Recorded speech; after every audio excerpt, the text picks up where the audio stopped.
Hi மக்களே, இன்னைக்கு நம்ம என்ன பார்க்க போறோம்னா, அதாவது ஒன் ஆஃப் ஸ்டோரியில அதாவது விஜய் வந்து கைது செய்யப்படுவாரா அப்படிங்கிறதான் இன்னைக்கு எல்லாத்துக்குமே ஒரு எதிர்பார்ப்பா இன்னைக்கு வந்து சமூக ஊடகங்களும் சரி, நிறைய சமூக வலைத்தளங்கள், ஃபேஸ்புக் ஆகட்டும், ட்விட்டர் ஆகட்டும், அப்புறம் இன்ஸ்டா, இப்படி இப்படி எக்ஸ்ட்ரா சொல்லிட்டே போயிட்டே இருக்கலாம். அந்த மாதிரி எல்லாத்துக்குமே ஒரு கேள்வி எழுப்பிட்டு இருக்கிறாங்க. அதாவது மக்களும் சரி, அதாவது கரூர்ல நடந்த அந்த சம்பவம் அதை கூட பார்த்தீங்கன்னா 20 பேர், கிட்டத்தட்ட 30 பேர் பக்கம் இறந்துருக்குறாங்க. அதிலும் பார்த்தீங்கன்னா வச்சுக்கோங்க, பச்சை குழந்தைங்க பாவங்க பார்த்தீங்கன்னா 6 குழந்தைங்க வந்து இறந்துருக்காங்க. அவங்களும் வாழ வேண்டிய வயசுல இந்த கூட்ட நெரிசலில் போய் சிக்கி மாட்டி இறந்துருக்காங்க. ஆனால் தளபதி வந்து முன்கூட்டியே சொல்லியிருந்தாரு. ஆனால் இது யாரும் வந்து மக்கள் யாரும் பெருசாக வந்து ஃபாலோ பண்ண கிடையாது. ஆனால் எல்லாத்துக்கும் ஒரு ஆர்வம் உண்டு. என்னன்னு வச்சுக்கோங்களேன், இப்போ வந்து நாமளாகட்டும், நீங்களாகட்டும், எல்லாருமே ஆகட்டும், நம்ம மாவட்டத்துக்கு ரசிகர்களை சொல்றது தளபதி வராரு, விஜய் வராருன்னா எல்லாத்துக்கும் வந்து ஆர்வம். ஆனால் நம்ம பார்த்துட மாட்டோமோ, அந்த கண்ணை சொல்ற தளபதியை பார்த்துட மாட்டோமோ, ஒரு முறையாவது பார்த்தலாம் அப்படின்ட்டு அந்த எல்லாத்துக்கும் ஒரு ஆர்வம், அந்த உணர்ச்சி எல்லாமே இருக்க தான் செய்யும்.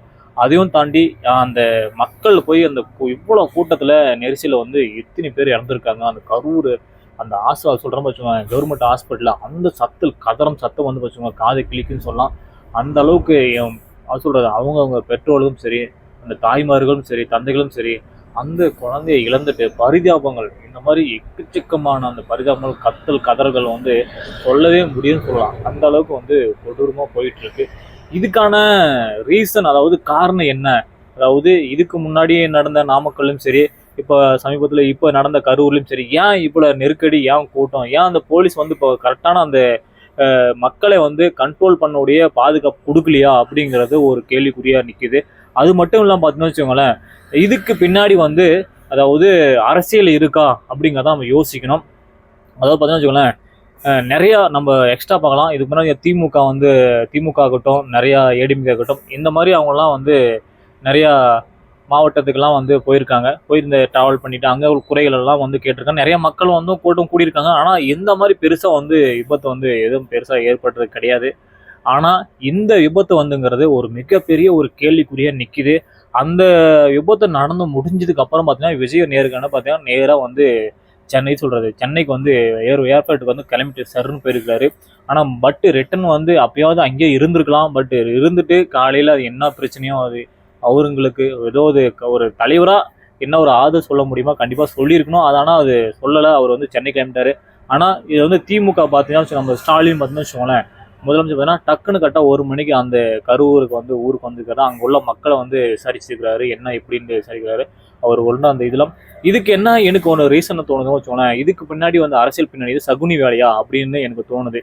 ஏன்னா என்னைக்கு எப்படி இருந்தாலும் ஒரு ரசிகர் பட்டாளங்கிறது வந்து கூடும். அதை வந்து மக்களுடைய இயல்புன்னு சொல்ல முடியாது. ஏன்னா இன்னைக்கு உள்ள இளைஞர்கள் எல்லாத்துக்குமே வந்து தளபதியோட ஃபேன ரசிகர் வந்து அதிகமாக இருக்குன்னு எல்லாத்துக்கும் தெரியும்.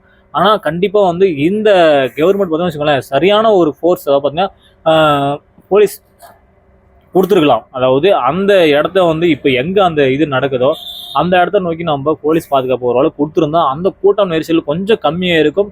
அதாவது இந்த மாதிரி ஒரு இழப்புகள் வந்து பெருசாக வந்து நாம் இழந்திருக்க மாட்டோம்னு நான் நினைக்கிறேன். ஆனால் இதையை மீன் பண்ணி அதை பார்த்தீங்கன்னா இந்த அரசியல் பார்த்தீங்கன்னா இந்த 30 பேர் இறந்துருக்காங்க இல்லைங்களா. அதாவது பார்த்தீங்கன்னா இன்னைக்கு வந்து சட்ட ஒரு தோராயமாக 30 பேர் தான் எண்ணிக்கையில் வந்து சொல்லியிருக்காங்க. ஆனால் இன்னும் பார்த்தீங்கன்னா வச்சுக்கோங்களேன், மயக்க நிலையில் வந்து ரொம்ப கிரிட்டிக்கலான ரேஞ்சில் வந்துருங்க. இன்னொரு 50 பேர் வந்து ஹாஸ்பிட்டலே இருக்காங்கன்னா வந்து அட்வான்ஸ் வந்திருக்கு. ஆனால் இது எல்லாம் பார்த்தீங்கன்னா வச்சுக்கோங்க, இதை மீன் பண்ணி திமுக வந்து அரசியல் நடத்துகிறாங்களா, ஒரு வேளை சகுனி வேலை பண்ணியிருக்காங்களா அப்படிங்கிறத நம்ம யோசிக்கக்கூடிய விஷயம்தான்.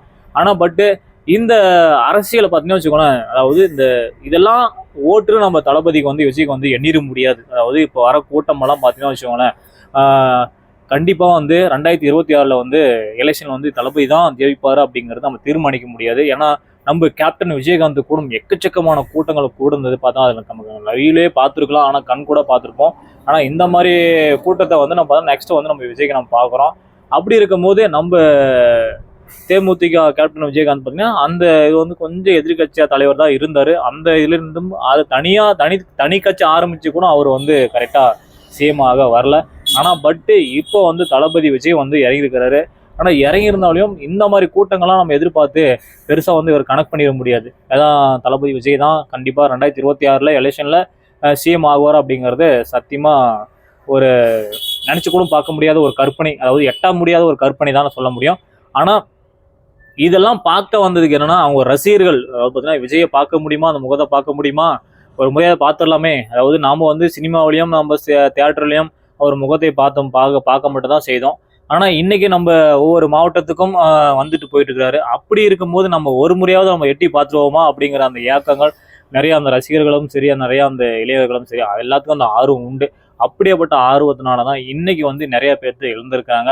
ஆனா ஒரு நம்ம நாட்டுக்கு ஒரு தலைவன் தேவைதான், அது எல்லாத்துக்கும் ஒரு தெரிஞ்ச விஷயம் தான். ஆனா கண்டிப்பா மக்களை வந்து இந்த பாலா போன அந்த மக்கள், அதாவது ஏழை ஒண்ணுமே தெரியாத மக்களுக்கு பாவம், அவங்களுக்கு எதுவுமே தெரியாது. இன்னைக்கு நீங்க என்ன சொல்றீங்களோ அதை மண்டையாட்டுவாங்க, அடுத்த நாள் என்ன சொல்றாங்களோ அதை மண்டையாட்டுவாங்க. அந்த மாதிரி மக்கள்கிட்ட, அதாவது அவங்கள போய் இந்த அளவுக்கு ஒரு நம்ம பரிதாப நிலையில பார்க்கும்போது கண்ணீர் வடிக்கிறோம். ஏன்னா இன்னைக்கு ஒரு எல்லாத்துக்குமே ஒரு தலைவங்கிறது வந்து மக்களை பாதுகாக்கக்கூடிய மட்டும்தான் தலைவன். அதாவது மக்களோட என்ன கஷ்டங்களோ அந்த உணர்வு தான் தலைவன். அப்படியேப்பட்ட அந்த மக்களுடைய கஷ்டங்களையும் உணராத ஒரு இவ்வளவு ஒரு உயிரை நம்ம இழந்திருக்கோம். அதெல்லாம் ஃபீலிங் சொல்றது கொஞ்சம் கூட இறக்கப்படாம நம்ம சென்னையில உட்காந்துட்டு அந்த இடத்துக்கு கூட அந்த எட்டி பார்க்காம நலம் விசாரிக்காம அப்படி இருந்து என்ன நம்ம தலைவன் நம்ம என்ன பண்ண போறாரு, எதுவுமே நம்ம தலைவன் வந்து சொல்றது எதிர்பார்க்கவே முடியாது. இன்னைக்கு வந்து ஒரு மக்களுடைய குறைகளும் சரி, ஆழ்ந்த அந்த இரங்கலை கூட தெரிவிக்காம சென்னையில உட்காந்துட்டு இருக்கிறது ரொம்ப கஷ்டமான ஒரு செயல்னு சொல்லலாம்.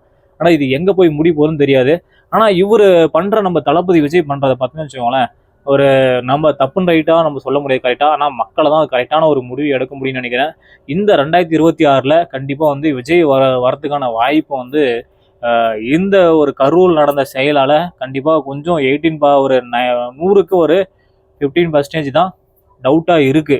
அப்படின்னா வரத்துக்கும் வராதோ மீதி 15% நம்ம கரெக்டாக சொல்ல முடியாது. ஏன்னா அது மக்களை தான் கண்டிப்பாக தீர்மானிக்கக்கூடிய ஒரு விஷயம் தான் ஆக மாட்டோம். ஆனால் இது என்ன சொல்கிறேன்னா வச்சுக்கோங்களேன், மிகப்பெரிய ஒரு இது சொல்லாங்க. அதாவது பார்த்தீங்கன்னா நம்ம தளபதிக்கு வந்து அதாவது ஒரு அரசியல் மாற்றம்ங்கிறது கண்டிப்பாக தேவைதான்.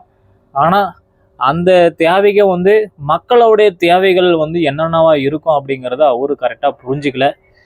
அதாவது நமக்கு ஒரு ரசிகர் பட்டாளம் அதிகமாக இருக்குன்னு நினைச்சு கூட அப்படி நினைக்கிற தலைவராக இருந்தா ஃபர்ஸ்ட் வந்து கண்டிப்பாக மக்களுக்கு பாதுகாப்பு கொடுக்கணும், மக்களுக்கு வந்து கரெக்டாக வழி நடத்தணும், கரெக்டாக அந்த மக்களுடைய குறைய தீர்க்கணும். அப்படிங்கிறதான் ஒரு தலைவன். அதை விட்டுட்டு நம்ம எந்த ஒரு இதுலேயும் நம்ம பொதுக்கூட்டம் மாதிரி கூட்டிட்டு சென்டரில் ஊரில் இருக்கிற போய் கூட்டிட்டு இவ்வளோ ஒரு கூட்டம் நெரிசலில் இவ்வளோ பெரிய நம்ம இழந்திருக்க வேண்டிய அவசியம் கிடையாது.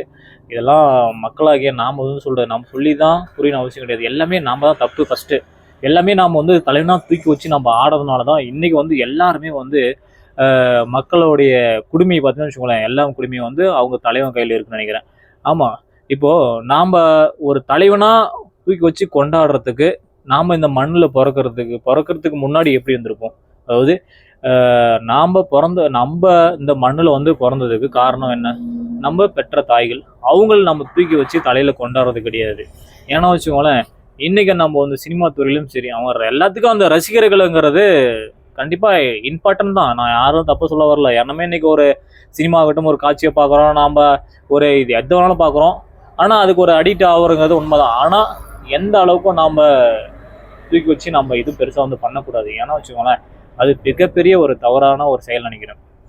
இன்னைக்கு இந்த அளவுக்கு ரசிகர்கள் இருக்கிற காரணம் யாருன்னா, இந்த அளவுக்கு இவர் பட்டாளம், அதாவது தளபதி இவர்களுக்கு உயர்ந்திருக்கிற அப்படி காரணம் யாருன்னா, அவங்க பேரண்ட்ஸோ இல்லை அவங்க ஊக்கவிட்டு அவங்க சொல்றது அவங்க உற்றார் உறவினர்களோ யாருமே கிடையாது. மக்களாகிய இளைஞர்கள் இவர்கள் எல்லாம் சேர்ந்து தான் நாம் அவர்களை தூக்கி விட்டுருக்கோம். சரிங்களா, நாம் கொஞ்சம் கரெக்டாக இருந்தோம், கரெக்டாக பண்ணிட்டு இருந்தோம்னா கண்டிப்பாக இவங்கள மாதிரி யாருமே வந்து அரசியல் ரீதியாகவும் சரி, நிறையா விமர்சனங்கள் ரீதியாகவும் யாரும் வரமாட்டாங்க. அதாவது தலைவன்கிறத வந்து ஒரு ராஜா மாதிரி சொல்லலாம். அதாவது அந்த கெத்தான அந்த பதவினா மக்களுடைய குறைகளை தீர்த்தும் அவங்களுக்கு என்ன பிரச்சனையோ அவங்களுக்கு மக்களுக்கு எந்த ப்ராப்ளம் வரக்கூடாதுன்னு நினைக்கிறவங்க தான் உண்மையான ஒரு தலைவன். இது எங்கே போய் முடிந்து இல்லை. ஆனால் இதுக்கப்புறமா வந்து உங்ககிட்ட ஒரே ஒரு கேள்வி என்னன்னா, 2026 உங்களுடைய ஓட்டு யாருக்கு அப்படிங்கிறது மறக்காம கமெண்ட் பண்ணுங்க.